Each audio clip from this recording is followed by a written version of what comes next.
കാരണം ഈ പലപ്പോഴും നമ്മൾ VS ഉൾപ്പെടെയുള്ള കേരള രാഷ്ട്രീയത്തെ അല്ലെങ്കിൽ നമ്മുടെ രാഷ്ട്രീയ മണ്ഡലങ്ങളെ നിയന്ത്രിച്ചിരുന്ന പ്രധാനികളുടെ ഓർത്തെടുക്കുമ്പോൾ ഒന്ന് സ്മരിച്ചു പോകേണ്ട ഇടം അവരുടെ വസതികൾ കൂടിയാണ്. കാരണം ആ വസതികൾ പലപ്പോഴും നിർണായക രാഷ്ട്രീയ നീക്കങ്ങൾക്ക് വേദിയായിട്ടുണ്ട്, പല നിർണായക മുഹൂർത്തങ്ങൾക്കും വേദിയായിട്ടുണ്ട്.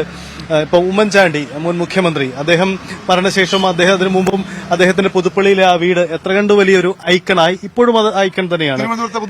അതെ, ആ തരത്തിൽ ഇതാണ് KM മാണിയുടെ പാലയിലെ കരിങ്ങോഴക്കൽ വീട്. അപ്പോൾ ഈ നേതാക്കൾക്കൊക്കെ അവരുടെ രാഷ്ട്രീയ മണ്ഡലത്തിൽ അവരുടെ വസതികൾക്കും വലിയൊരു പ്രാധാന്യമുണ്ട് എന്നത് പ്രത്യേകതയാണ്. VS എന്ന പേര് ഓർമ്മിക്കപ്പെടുമ്പോൾ എപ്പോഴും വേദിക്കകത്ത് തന്നെയാണ് പരാമർശിക്കപ്പെടുന്നത്. യഥാർത്ഥത്തിൽ അദ്ദേഹത്തിന്റെ കുടുംബ വീടിന് മറ്റൊരു പേരാണെങ്കിൽ കൂടി അരുൺ സൂചിപ്പിച്ചതുപോലെ അത്തരമൊരു കാര്യം കൂടിയുണ്ട്. ഇപ്പോൾ നമ്മൾ ആ വീടിന് മുന്നിലെ ചില ദൃശ്യങ്ങളാണ് കാണുന്നത്. വീടിന് മുന്നിലുള്ള മതിലില് VSന്റെ ജീവരേഖ ചിത്രങ്ങളിലൂടെ രേഖപ്പെടുത്തിയിരിക്കുകയാണ്.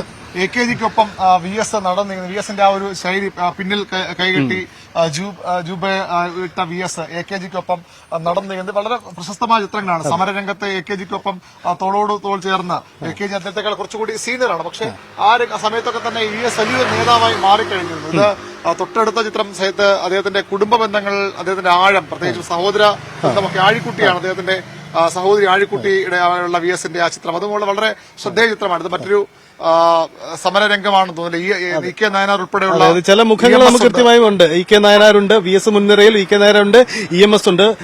ഈ സൈഡിൽ നിൽക്കുന്ന പിണറായി വിജയനാണോ, അദ്ദേഹത്തിന്റെ ഒരു ഛായ നമുക്ക് തോന്നുന്നുണ്ട്. എന്തായാലും കേരളത്തിൽ CPIMനെ നയിച്ച പ്രധാനികൾക്കൊപ്പമുള്ള ഒരു ചരിത്രരേഖയാണ് ചുവരിൽ പ്രത്യക്ഷപ്പെടുന്നത് എന്നതാണ്. ഒപ്പം അദ്ദേഹം ജനങ്ങളുമായി സംവദിക്കുന്ന അദ്ദേഹത്തിന്റെ പൊതുവേദിയിലെ പ്രസംഗവും ആൾക്കൂട്ടവും ആരവവും ഒക്കെ VSനെ പ്രത്യേകം ഓർത്തെടുക്കേണ്ടതാണ്. അതൊക്കെ രേഖപ്പെടുത്തുന്നതാണ്. 85-ാം വയസ്സിൽ കേരളത്തിന്റെ മുഖ്യമന്ത്രിയായ, ഒരുപക്ഷെ എല്ലാവരും വിശ്രമ ജീവിതത്തിന്റെ മറ്റൊരു വിശ്രമജീവിതം മാത്രം പറയാൻ പറ്റില്ല, അതിന്റെ ഒരു അവസാന ഘട്ടത്തിലേക്ക് പോകുന്ന സമയത്ത് കേരളത്തിന്റെ മുഖ്യമന്ത്രിയായ നാൾ വഴിയും അതിനുമായി നടത്തിയ പോരാട്ടവും അതിനുവേണ്ടി CPMന് സംഘടനാ രംഗത്തുണ്ടായ പിന്നോട്ടുപോക്കും ഒക്കെ വലിയ ചർച്ചയാണ്. പക്ഷേ ആ പ്രായത്തിൽ മുഖ്യമന്ത്രിയായി അദ്ദേഹം 2006-ൽ സെൻട്രൽ സ്റ്റേഡിയത്തിൽ സത്യപ്രതിജ്ഞ ചെയ്തതിന് ഞാൻ സാക്ഷിയായിരുന്നു. ആ സമയത്ത് അങ്ങനെ ഒരു നേതാവ് 85-ാം വയസ്സിൽ കേരളത്തിന്റെ മുഖ്യമന്ത്രിയാകാൻ കഴിയുമോ? 5 വർഷം കഴിഞ്ഞ് വീണ്ടും പ്രതിപക്ഷ നേതാവാകാൻ കഴിയുമോ? വീണ്ടും അദ്ദേഹം 2014 പോലും മുഖ്യമന്ത്രിയാകണമെന്ന് ആഗ്രഹിച്ച ഒരുപാട് ആളുകളുണ്ട്. പക്ഷെ VSും അത്തരമൊരു മോഹമുള്ള ആളാണെന്ന് പിന്നീട് വിമർശിക്കപ്പെട്ട കഴിഞ്ഞു. പക്ഷെ അന്നും VS ആഗ്രഹിച്ചു, അതായത് 90-95 വയസ്സിന് ശേഷവും ഒക്കെ അത്ര ഒരു ശാരീരികമായ മാനസികമായ ഒരു ശക്തി കൂടി വേണം. അത് സ്വാഭാവികമായിട്ടും ഒരുപക്ഷെ അതൊരു അധികാരത്തോടുള്ള ആദ്യമായിട്ട് പറയുന്ന ആളുകളൊക്കെ ഉണ്ടാകും. എങ്കിൽ പോലും ഒരു ശാരീരികമായും മാനസികമായും അത്തരം ഒരു സജ്ജമായിരുന്നു VS എന്നുള്ളത്.